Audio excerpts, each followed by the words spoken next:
హైదరాబాద్ రాజేంద్రనగర్లో భారీ అగ్ని ప్రమాదం జరిగింది. మారుతి సర్వీస్ సెంటర్లో ఒక్కసారిగా మంటలు చెలరేగాయి. భయంతో స్థానికులు పరుగులు తీశారు. పలు కార్లు పూర్తిగా దగ్ధమయ్యాయి. నిర్వాహకుల నిర్లక్ష్యం వల్లే ఈ ప్రమాదం జరిగిందని స్థానికులు తెలిపారు.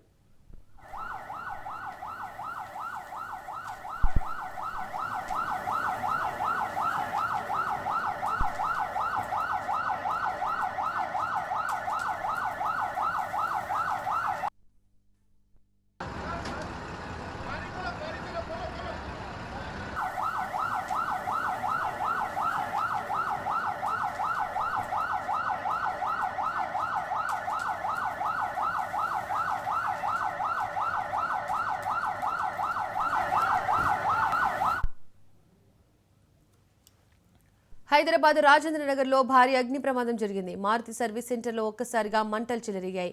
భయంతో స్థానికులు పరుగులు తీశారు. పలు కార్లు పూర్తిగా దగ్ధమయ్యాయి. నిర్వాహకుల నిర్లక్ష్యం వల్లే ఈ ప్రమాదం జరిగిందని స్థానికులు తెలిపారు.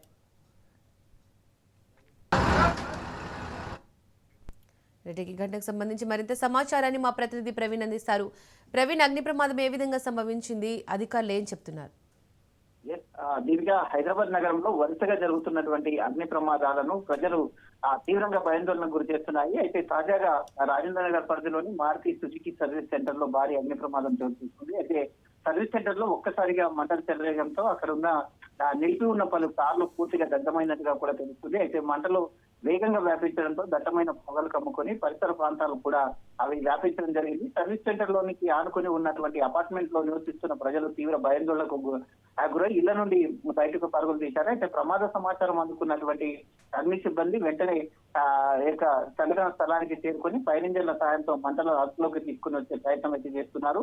అయితే పలువురు ఫైర్ సిబ్బంది తీవ్ర శ్రమతో మంటలు పూర్తిగా అదుపులోకి వచ్చాయంటూ కూడా తెలుస్తుంది. ఈ ఘటనలో సర్వీస్ సెంటర్ లో ఉన్నటువంటి పలు వాహనాలు పూర్తిగా కాలిపోయినట్టుగా కూడా అధికారులు అయితే చెప్పడం జరుగుతుంది. అయితే ఈ అగ్ని ప్రమాదం నిర్వాహకులు నిర్లక్ష్యం వల్లే జరిగిందంటూ కూడా స్థానికులు ఆరోపిస్తున్నారు. అక్కడ ఉన్నటువంటి బ్యాటరీలు ఏవైతే ఉంటాయో ఆ బ్యాటరీలు ఆ యొక్క ప్లాస్టిక్ మొత్తం తొలగా కూడా అక్కడ నిర్వహించడం వలన ఆ యొక్క డీజిల్ ఏదైతే ఉంటుందో సర్వీస్ సెంటర్ కాబట్టి డీజిల్ ఉన్న కారణంగానే ఈ విధంగా ప్రమాదం జరిగింది అంటూ కూడా అక్కడ స్థానికులు చెప్తూ ఉన్నటువంటి సిచ్యువేషన్ చూస్తున్నాం. మరోపక్క అయితే ఎవరో కావాలని నిప్పంటించారు తప్ప అది ఆ విధంగా ఆ బ్యాటరీస్ అన్ని కూడా సపరేట్ గా ఉంటాయి, వాటికి ఎలాంటి ఇబ్బంది లేదు, ఎవరో కావాలని దురుద్దేశంతోనే ఈ విధంగా చేశారంటూ కూడా అక్కడ ఉన్నటువంటి నిర్వాహకులు చెప్తున్నటువంటి ఆ పరిస్థితిని చూస్తున్నాం. కాబట్టి ఈ దానిపైన ఆ పోలీసులు అయితే సంఘటన స్థలానికి చేరుకున్నారు. సంఘటన స్థలానికి చేరుకొని కేసు నమోదు చేసి అగ్ని ప్రమాదానికి గల కారణాలు మొత్తం తోలుగా ఆ సీసీ ఫుటేజ్ ఆధారంగా దీన్ని పరిశీలిస్తున్నారు. ఎవరు చేశారు అనే కోణంలో ఇది షార్ట్ సర్క్యూట్ వల్లే జరిగిందా లేకుంటే కావాలనే దురుద్దేశంతో ఎవరైనా చేశారా అనే కోణం లోపల పోలీసులు కూడా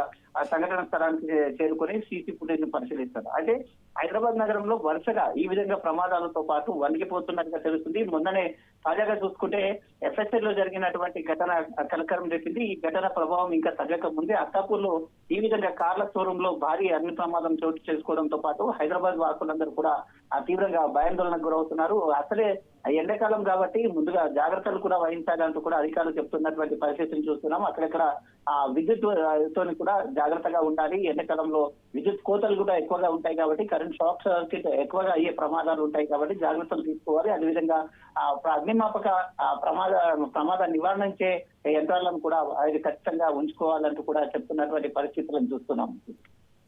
right Praveen, thank you.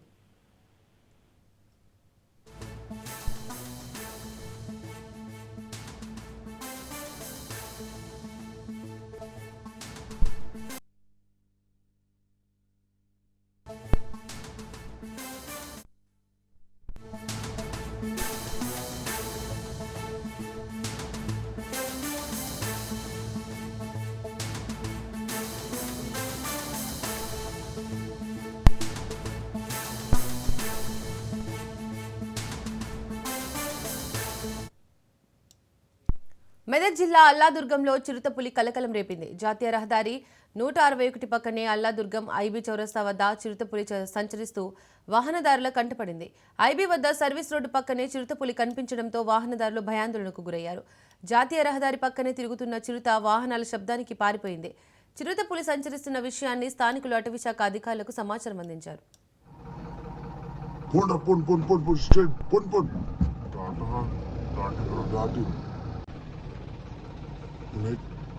Pun pun tanda pun.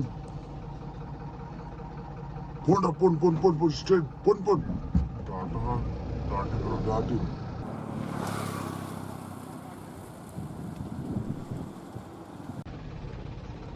Right. Pon dander ko. Pon straight, pon. Datin. Right. Pon dander ko. Pon straight, pon. Datin.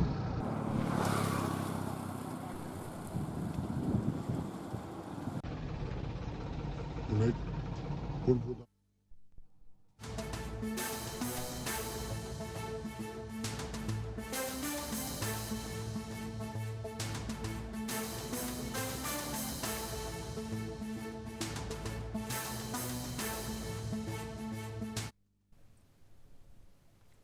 తెలంగాణలో మున్సిపల్ ఎన్నికలకు రేపు పోలింగ్ జరగనుంది. నేడు పోలింగ్ కేంద్రాలకు బ్యాలెట్ బాక్సులు తరలించనున్నారు అధికారులు. 7 కార్పొరేషన్లు 116 మున్సిపాలిటీల్లో ఎన్నికలు జరగనున్నాయి. 52.43 లక్షల మంది ఓటర్లు ఉన్నారు. మొత్తం 8,203 పోలింగ్ కేంద్రాలు ఏర్పాటు చేయనున్నారు. అన్ని పోలింగ్ కేంద్రాల్లో వెబ్ కాస్టింగ్ జరగనుంది.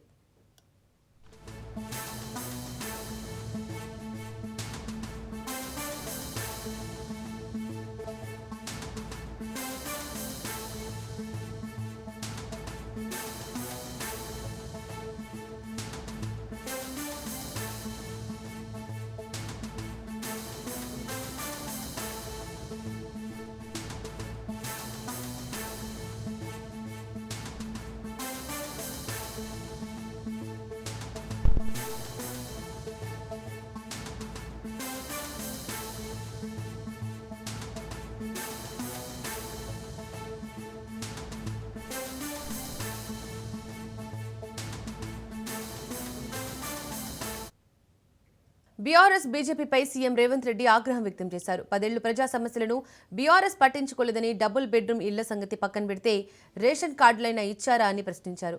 10 ఏళ్లు ఎవరిని వదలకుండా ఫోన్ ట్యాపింగ్ ను అడ్డం పెట్టుకుని బీఆర్ఎస్ పైశాచిక ఆనందం పొందారన్నారు.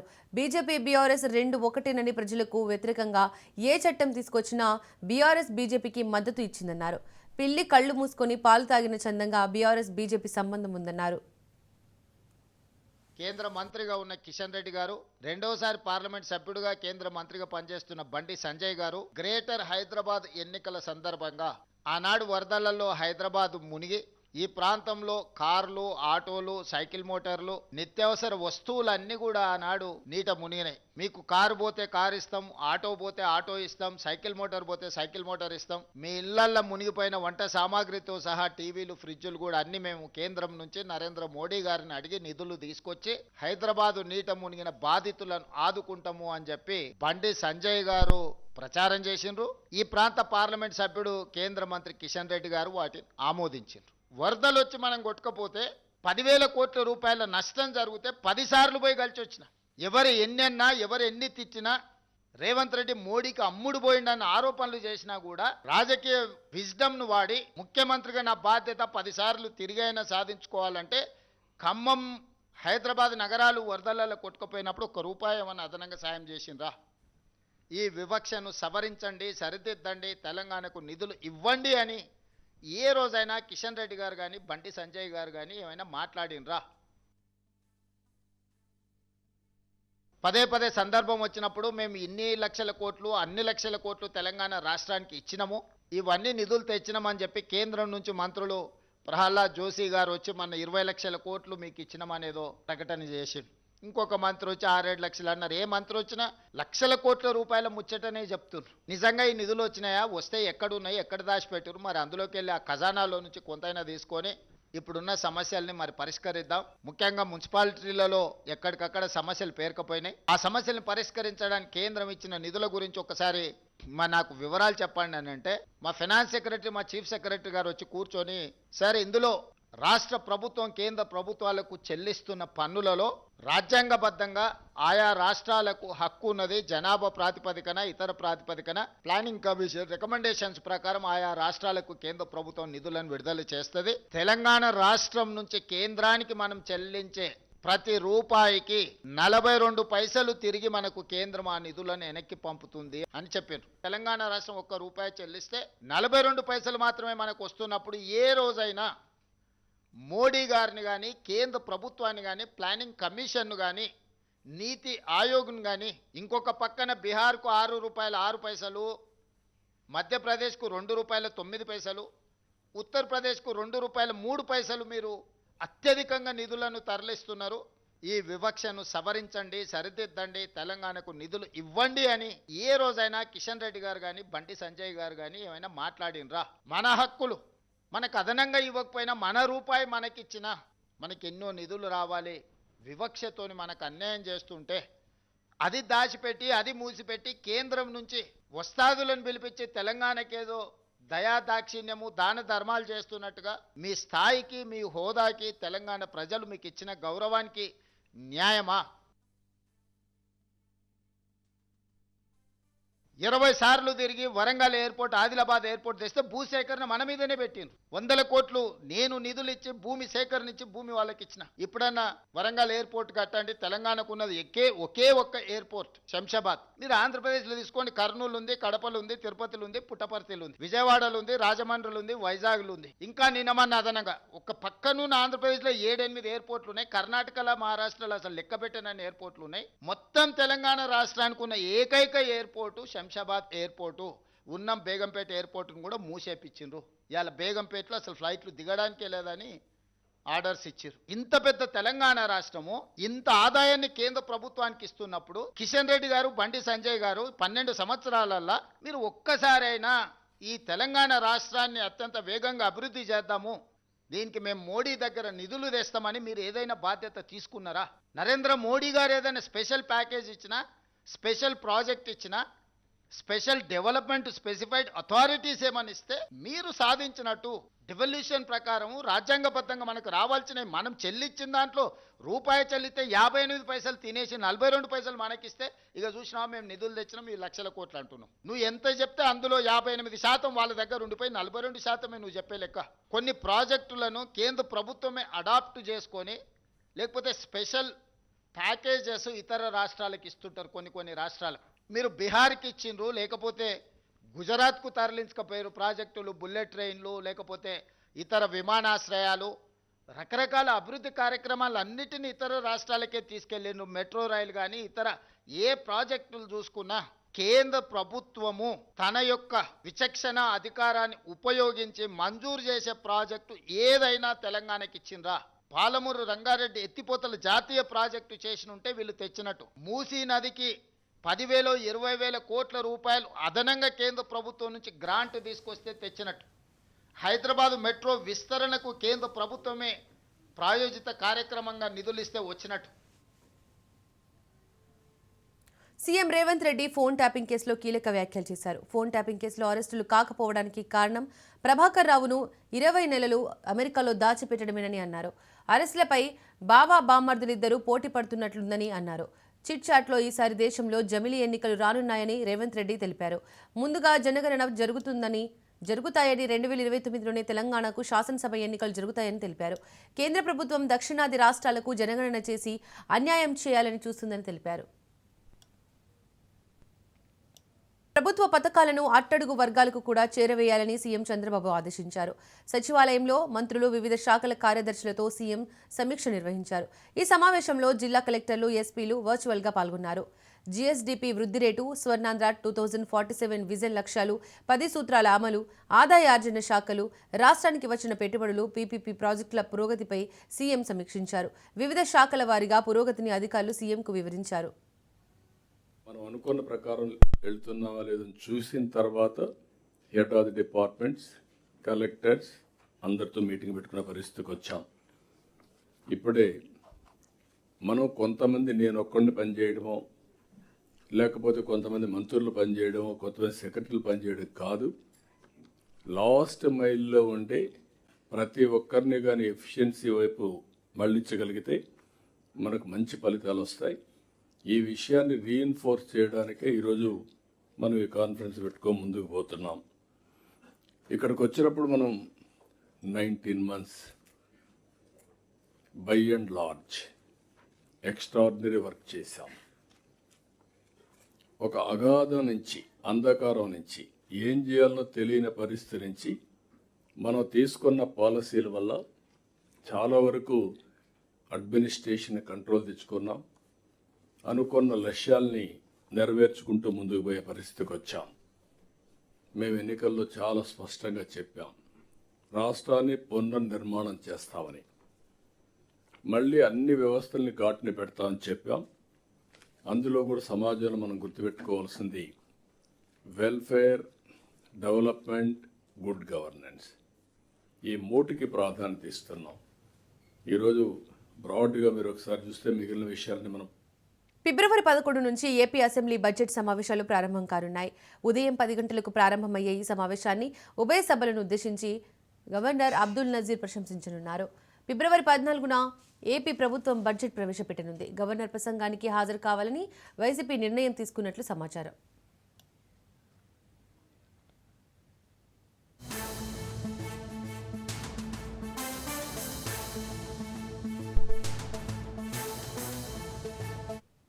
ఎల్లుండి నుండి ఏపీ అసెంబ్లీ సమావేశాలు ప్రారంభం కానున్నాయి. ఏపీ అసెంబ్లీ సమావేశాలకు వైసీపీ ఎమ్మెల్యేలు హాజరు కానున్నట్లు తెలుస్తోంది. ఒకరోజు సభకు హాజరయ్యే యోచనలో వైసీపీ ఎమ్మెల్యేలు ఉన్నట్లు సమాచారం. అసెంబ్లీకి వెళ్లి 6 నెలలు గడిచిన నేపథ్యంలో ఈ నిర్ణయం తీసుకున్నట్లు తెలుస్తోంది.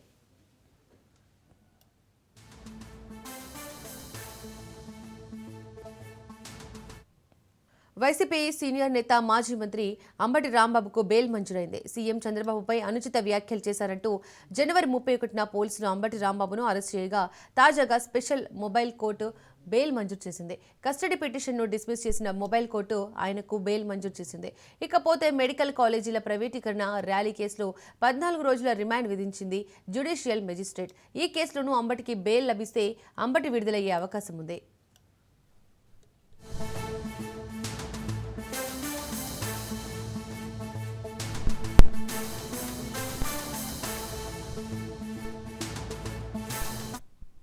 పిన్నెల్ని సోదరులపై అక్రమ కేసులు బనాయించి జైల్లో పెట్టారని మాజీ మంత్రి విడుదల రజని అన్నారు. నెల్లూరు జిల్లాలో రిమాండ్ ఖైదులుగా ఉన్న పిన్నెల్ని సోదరులతో ఆమె ములాఖత్ అయ్యారు. గత 20 నెలలుగా వైసీపీ మాజీ మంత్రులు, కార్యకర్తల మీద అక్రమ కేసులు పెడుతున్నారని, పిన్నెల్ని బెయిల్ పిటిషన్ వేస్తే పోలీసులు అడ్డుకుంటున్నారని విడుదల రజని ఆరోపించారు. ఎన్ని కేసులు పెట్టినా ధైర్యంగా పోరాడుతూ రాబోయే ఎన్నికల్లో వైసీపీ గెలుపు కోసం కృషి చేస్తామని తెలిపారు. తిరుపతి లడ్డూ కల్తీ వ్యవహారంలో కూటమి ప్రభుత్వం చేస్తున్న అసత్య ఆరోపణలను మానుకొని ఇప్పటికైనా ప్రజలకు క్షమాపణ చెప్పాలని విడుదల రజని డిమాండ్ చేశారు.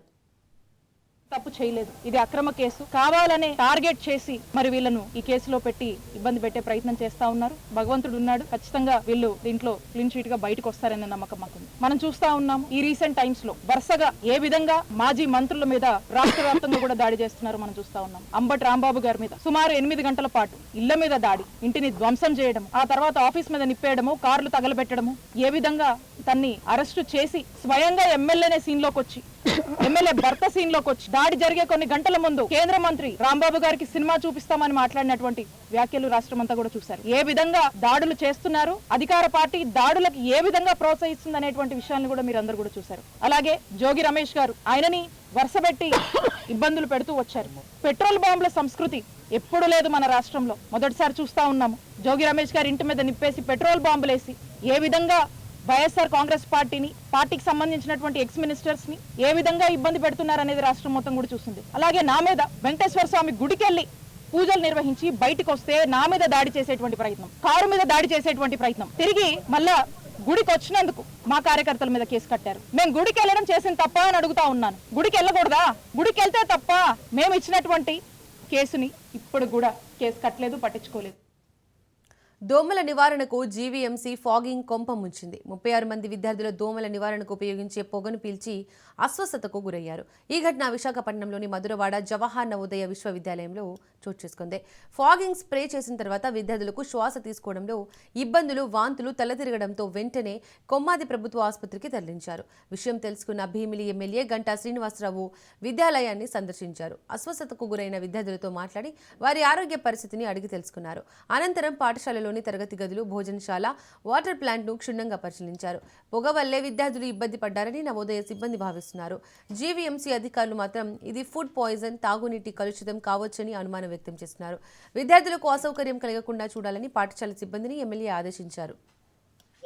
ఇన్సిడెంట్ జరగడం, దాదాపు 80 మంది పైగా పిల్లలు స్వస్థ కావడం, అది చాలా ఆందోళనకు గురి చేస్తుంది. ఏంటి రీజన్ ఏంటి? గతంలో ఎప్పుడు లేని విధంగా పిల్లలు ఎందుకు అస్వస్థ గురయ్యారు, ఎందుకు వామిటింగ్స్, కడుపు నొప్పి ఇవన్నీ కూడా వచ్చి ఇబ్బంది పడ్డారు. తెలుసుకున్న ఉద్దేశంతో ఈరోజు స్వయంగా నేను రావడం జరిగింది. నాతో పాటు జీవీఎంసీ అధికారులు, అలాగే నవోదయ వైస్ ప్రిన్సిపల్తో పాటు మొత్తం అందరితో కూడా క్లాస్ రూమ్ దగ్గర నుంచి మొత్తం అందరూ కూడా క్లీన్ చేసి ఈరోజు స్వయంగా ఏదైతే భోజనం మెయిన్ ప్రధానం ఉందో అటువంటి దీంట్లో ప్రధానంగా ఎందుకు అస్వస్థ గురయ్యారు మీద ఒక పక్క ఆ రోజే ఫాగింగ్ అయింది, దానికి సంబంధించి ఒక రీజన్ అనుకుంటున్నారు.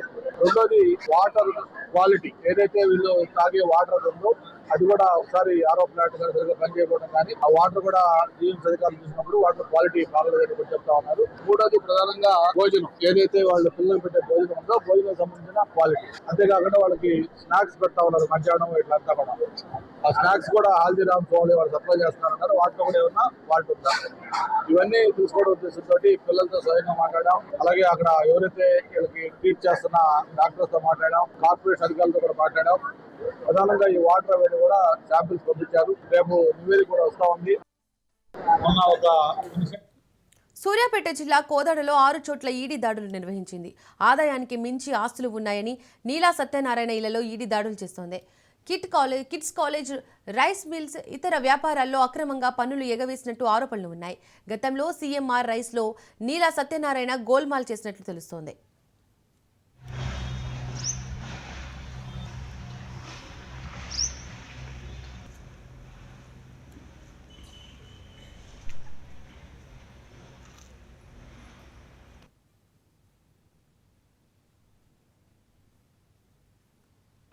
అదే మీరు అవి తీసుకొస్తానండి.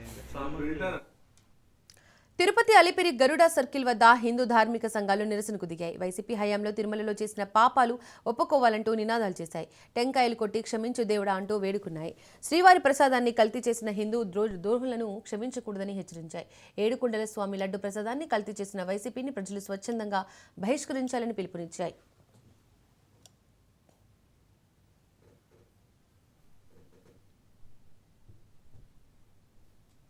ఆ వెంకటేశ్వర స్వామి ఆయన మనసులోకి దూరి ఏం చెప్పించాడంటే కల్తీ జరిగిందని చెప్పించాడు. నేను ఈ ప్రభుత్వాన్ని వేడుకుంటున్నాను ఏమనంటే వైవి సుబ్బారెడ్డి గారికి ఎటువంటి పరిస్థితుల్లో మంచి రక్షణ కల్పించాలి. ఎందుకనంటే మనకు తెలుసు కదా ఎలాంటి పరిస్థితులు గతంలో జరిగాయో. అదేవిధంగా ఈ ప్రభుత్వం తూతూ మంత్రంగా వారికి ఏదో జైల్లో వేయడం, 200 రోజులు ఉన్నారు, 150 రోజులు ఉన్నారు అనేటువంటిది కాకుండా ఎటువంటి పరిస్థితుల్లో ఒక ఫాస్ట్ ట్రాక్ కోర్టుని ఏర్పాటు చేయాలి. ఒక ఫాస్ట్ ట్రాక్ కోర్టుని ఏర్పాటు చేసి వీరికి ఇమ్మీడియట్గా కఠినంగా శిక్షలు అమలు చేయాలి. కేవలం వాళ్ళు జంతు కొవ్వులు లేనంత మాత్రాన జంతు కొవ్వులు లేవు కాబట్టి నాన్ వెజ్ లేదంటాను. నేను ఒక ఆయన లడ్డూలో నాన్ వెజ్ అని స్వామి మీరు ముఖ్యమంత్రి చేశారు గతంలో, ఏంటి మాటలు? ఇలాంటి పిచ్చి మాటలు మాట్లాడకుండా పిచ్చివారిలాగా ప్రవర్తించకుండా ఈ లడ్డూ ప్రసాదంలో కల్తీ జరిగిందనేది నిజం కాబట్టి మీరు వచ్చి ఇదే అలిపిరి దగ్గర స్వామివారి పాదాల చెంత క్షమించమని ఆయనని వేడుకోండి. వెంకటేశ్వర స్వామితో పాటు యావత్ హిందూ ప్రపంచానికి మీరు క్షమాపణలు చెప్పాలి. అదేవిధంగా ఈ గతంలో చూసాం మత మార్పిళ్ళు, మద్యం కల్తీ, భోజనం కల్తీ, మొత్తం హాస్టల్లో పిల్లలు పెట్టే భోజనం కూడా కల్తీ. ఇంత కల్తీ ప్రభుత్వాన్ని మీరు గతంలో ఉండి ఇప్పుడు కల్తీ లేదని మాట్లాడితే ఎవరు నమ్ముతారు స్వామి? ఇప్పటికైనా మీరు తెలుసుకొని మీరు అర్జెంటుగా వచ్చి స్వామివారికి క్షమాపణ చెప్పాలి. లడ్డు కల్తీ అనేది అపరాధాలలోనే మహా అపరాధము. మరి ఈరోజు మనం చూస్తే కనుక పవిత్రమైనటువంటి స్వామివారి ప్రసాదము మనం ఒక గ్రామం నుంచి ఒక కుటుంబం వారు శ్రీవారి దర్శనానికి రావాలంటే ఇల్లు మొత్తం కూడా శుభ్రం చేసుకొని స్వామివారి దర్శనానికి వస్తారు. అటువంటి తరుణం లోపల సాక్షాత్ యొక్క వెంకటేశ్వర స్వామి వారికి నైవేద్యంగా పెట్టేటటువంటి లడ్డూను కల్తీ చేశారు మీరు. ఇది మహా అపచారము. దీనికి ఏ శిక్ష వేయాలో కూడా ఏ శాస్త్రంలో కూడా కనిపించడం లేదు. మళ్ళీ అందులోనూ మీరు కప్పిపుచ్చుకుంటున్నారు. మీ యొక్క లడ్డూలో కల్తీ లేదు అని చెప్పేసి, మీరు ఏ రోజు కల్తీ చేయలేదని చెప్పేసి కప్పిపుచ్చుకునే ప్రయత్నం చేస్తున్నారు. గత 5 ఏళ్ల కాలం లోపల కేవలం లడ్డూ మాత్రమే కాదు మీరు కల్తీ చేసింది, మీ పాలనయే కల్తీగా ఉంది. గత 5 ఏళ్ల కాలం లోపల మీరు ఏం చేశారండి? దేవాలయాలను నీలమట్టం చేశారు, దేవతా విగ్రహాలను నీలమట్టం చేశారు. ఇవన్నీ ఒక ఎత్తు అయితే సాక్షాత్తు ఆ కలియుగ వెంకటేశ్వర స్వామికి నివేదించేటటువంటి నైవేద్యాన్ని కల్తీ చెప్పారు.